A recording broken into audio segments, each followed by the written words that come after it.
Voici l'histoire complète de l'Ashura ou le jour de l'Ashura. Qu'est-ce qui s'est réellement passé à Karbala le 10e Muharram de l'an 61 de l'Hégire? Pourquoi, plus de 13 siècles après, des millions de croyants à travers le monde continuent-ils de pleurer de Imam al-Hussein alayhi salam? Et dans cette série, nous allons revivre étape par étape les événements authentiques de l'Ashura à partir de sources historiques. Nous commencerons aujourd'hui par le contexte de cette tragédie et par la nuit précédente des martyrs de Imam al-Hussein, une nuit remplie de prières, de fidélité, de courage et de préparation au plus grand des sacrifices.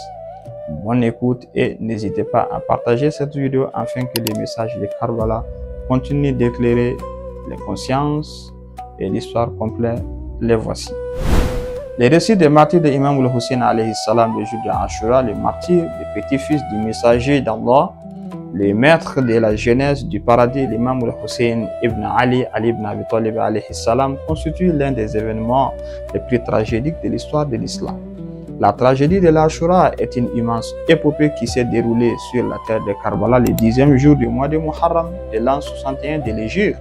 Ce jour-là tombèrent en martyr de Imam al-Hussein deux de ses fils, dont l'un était encore nourrisson, ses frères, les fils de ses frères, ses cousins et de la famille de Banu Hashim, ainsi qu'un groupe de ses compagnons fidèles qui avaient choisi de rester à ses côtés et d'affronter l'armée de Yazid ibn Ma'awiya commandée par Omar ibn Saad.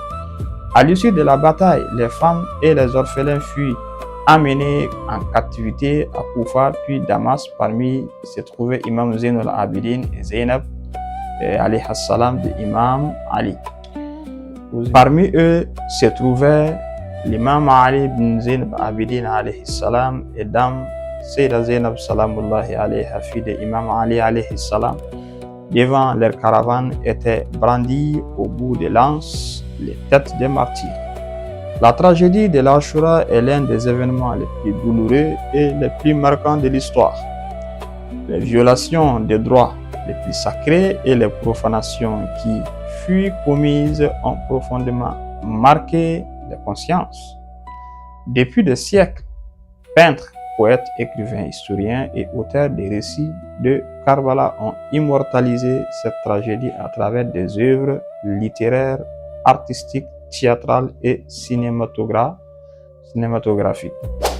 Depuis le premier siècle de l'islam, les chiites, suivant les recommandations et les enseignements de des imams de la famille prophétique, qu'on appelle Ahlul Bayt alayhi salam, perpétuent les souvenirs de cette tragédie tout au long de l'année, en particulier durant les mois de Muharram et de Safar. Parmi les paroles rapportées du prophète Muhammad sallallahu alayhi wa alihi au sujet de cette tragédie figure cette célèbre tradition. Le meurtre de Hussein laissera dans le cœur des croyants une ardeur qui s'éteint jamais. Le prophète l'a également qualifié de le martyr des larmes. Aucun croyant ne se souvient de lui sans pleurer. Fin de citation. Le sens même du mot Ashura. Le mot Ashura désigne le 10e jour du mois de Muharram. Ce nom est apparu avec l'islam et n'était pas connu dans l'Arabie pré-islamique. Après que Ubaydullah ibn Ziyad de Al-Moudi ait pris le contrôle de Koufa et consolidé son autorité militaire et administrative, il ordonna la mise en mort de l'imam al-Hussein et de ses compagnons le 10e jour de Muharram. Une fois les combats terminés, les femmes et les enfants furent faits prisonniers et conduits à Koufa, où il restait plusieurs jours. Ibn Ziyad informe ensuite Yazid ibn Ma'awiya de la mort de Hussein, de sa famille et de ses compagnons. Yazid lui ordonna alors d'envoyer à Damas les têtes des martyrs ainsi que les prisonniers. Depuis lors, ce jour est devenu chez les chiites ou tout bon musulman un jour de deuil et de commémoration du martyr de Imam al-Hussein alayhi salam, considéré comme la plus grande tragédie ayant frappé la famille du messager de Dieu. À l'inverse, les ennemis de la famille prophétique transformèrent cette journée en jour de réjouissance. tandis que les partisans d'Ahlul Bayt enfuient un jour de lamentation, de fidélité et de solidarité envers les Ahlul Bayt alayhi salam, pleurant les martyrs de Karbala.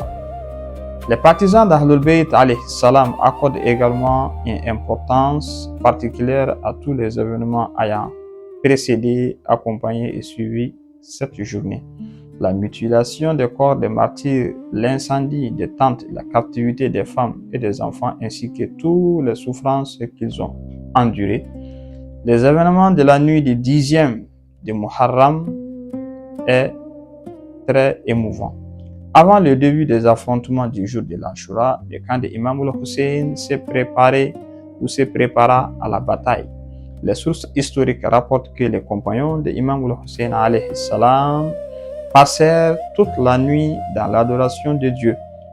Elle raconte, et je cite, lorsque la nuit tombe, al-Hussein alayhi salam et ses compagnons passèrent toute la nuit en prière, demandant pardon à Dieu, l'invoquant avec ferveur et l'implorant amplement. Une autre narration décrit cette nuit en ces termes. Durant la nuit précédant Ashura, on attendait dans le camp d'Imam al-Hussein un murmure semblable au bourdonnement des abeilles, tant ils étaient occupés entre prosternation, inclinaison et prière et invocation. Cette nuit fut également marquée par d'importantes préparations militaires.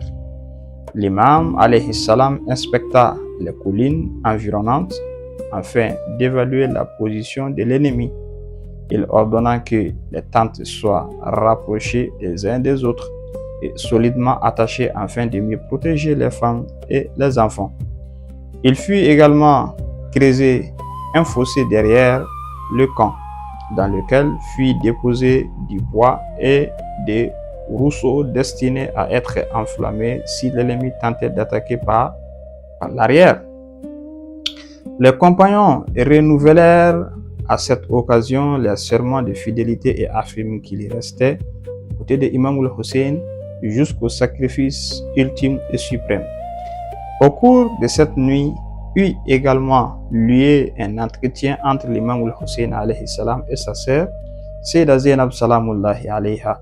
Après avoir inspecté les environs du camp, l'imam revient auprès d'elle. Zainab alayhi salam lui demanda s'il s'était assuré de la loyauté de ses compagnons. Craignant qu'il l'abandonne au moment décisif, l'imam lui répondit, je cite, par Dieu, je les ai éprouvés et je n'ai trouvé parmi eux que des hommes d'un courage exceptionnel. Ils aspirent à mourir à mes côtés avec le plus d'ardeur qu'un enfant ne désire le sein de sa mère. Plus tard dans la nuit, l'imam rendit visite à son fils malade, Imam Zainul Abidin alayhi salam. Lorsque Sayyidah Zainab salamullahi alayha comprit à travers les paroles de son frère que le martyre était désormais inévitable, elle éclata en sanglots. L'imam la consola et lui recommanda la patience, la confiance en Dieu et la fermeté face aux épreuves qu'il allait suivre. Enfin, après avoir achevé ses préparatifs, l'imam rédigea plusieurs lettres destinées à différentes personnes. Conscient qu'il était désormais encerclé de toutes parts, il confie ses écrits à l'imam Zainul Abidin et à Sayyidah Zainab salamullahi alayha ainsi qu'à sa fille Fatima afin qu'ils soient transmis après la bataille.